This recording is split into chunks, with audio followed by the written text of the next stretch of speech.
أعوذ بالله من الشيطان الرجيم بسم الله الرحمن الرحيم سبحان الذي أسرى بعبده ليلا من المسجد الحرام إلى المسجد الأقصى صدق الله العظيم وصدق رسوله النبي المكين الكريم ونحن على ذلك لمن الشاهدين والشاكرين والحمد لله رب العالمين.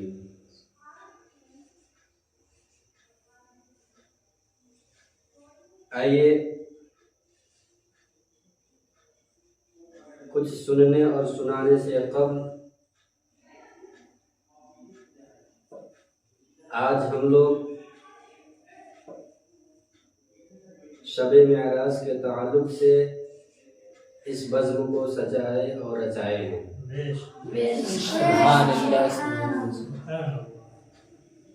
تو آئیے غلامی کا ثبوت دیتے ہوئے اس آقا نامدار مدینی تاجدار احمد مصطفیٰ محمد مصطفیٰ صلی اللہ علیہ وسلم کی بارگاہ میں جھوم کر درود شریف کا نذرانہ پیش کریں گے، جنہوں نے اس دنیا میں تشریف لائے تو بھی ہم گناہگار امتیوں کو یاد فرمایا ہے، اور جب شب معراج کی رات کو حضور صلی اللہ علیہ وسلم معراج کے لیے تشریف لے کر کے جا رہے تھے تو اس وقت بھی ہم جیسے گناہگار امتیوں کو یاد فرمایا ہے. اسی نبی کی بارگاہ میں جھوم جھوم کر درود شریف کا ہدیہ پیش کر لے. پڑھے باوجہ بلند اللہم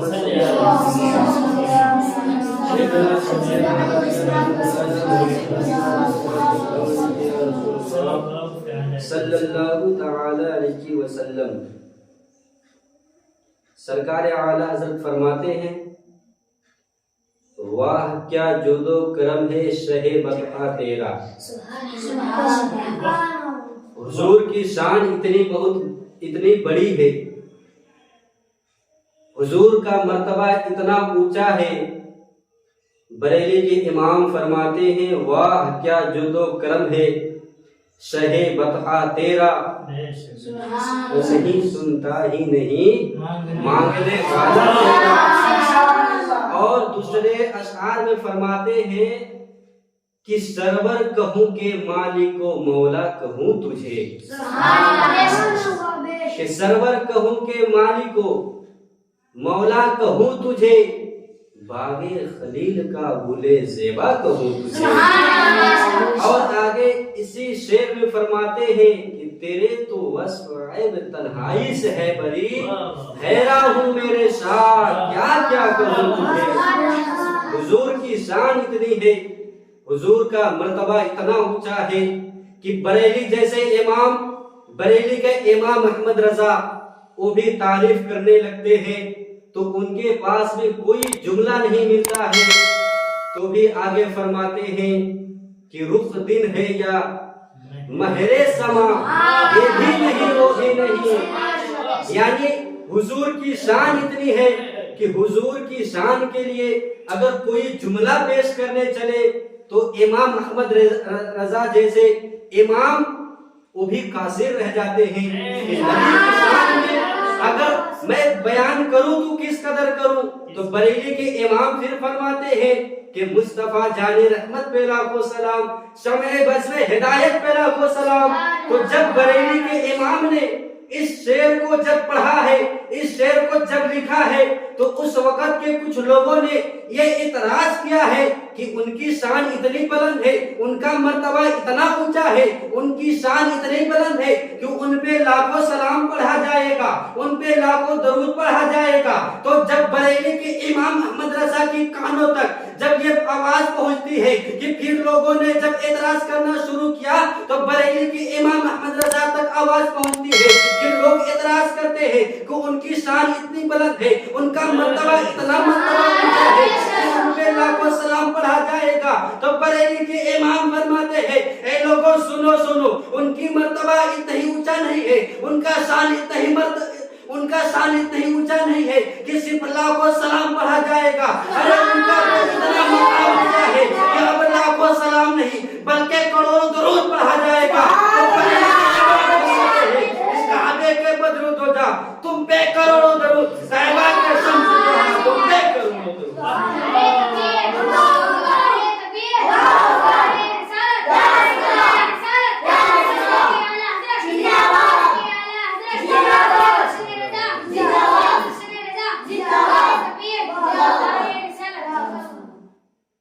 حضور کی شان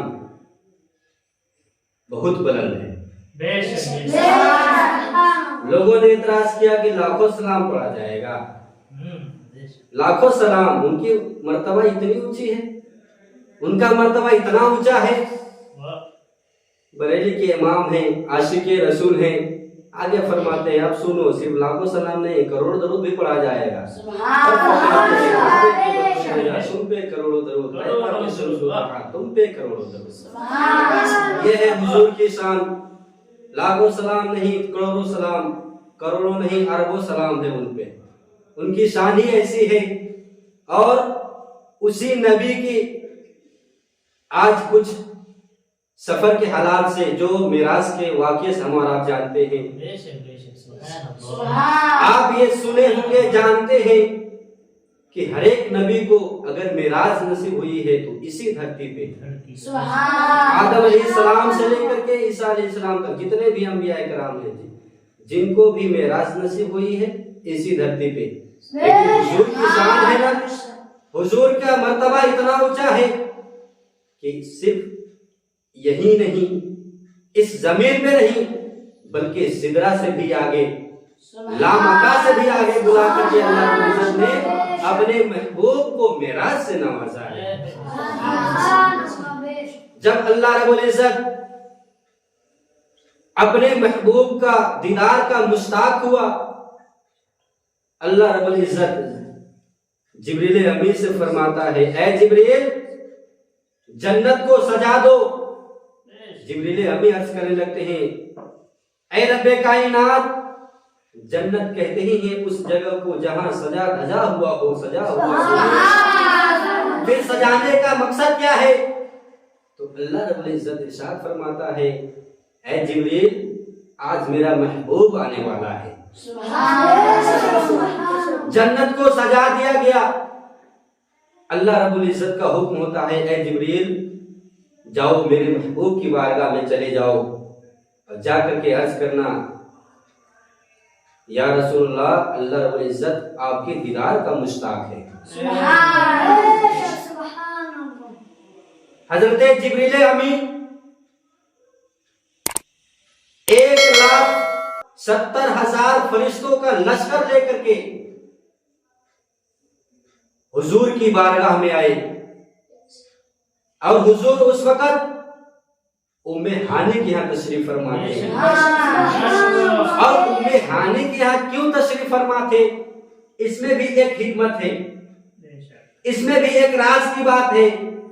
اگر گھر میں ہوتے تو حضور کی شان یہ ہے کہ فرشتے جبریل جیسے فرشتوں کا سردار جبریل امین جیسے اگر حضور کی بارگاہ میں آنا ہوتا تو حضور کی اجازت کے بغیر ان کے گھر میں تشریف نہیں لاتے تھے.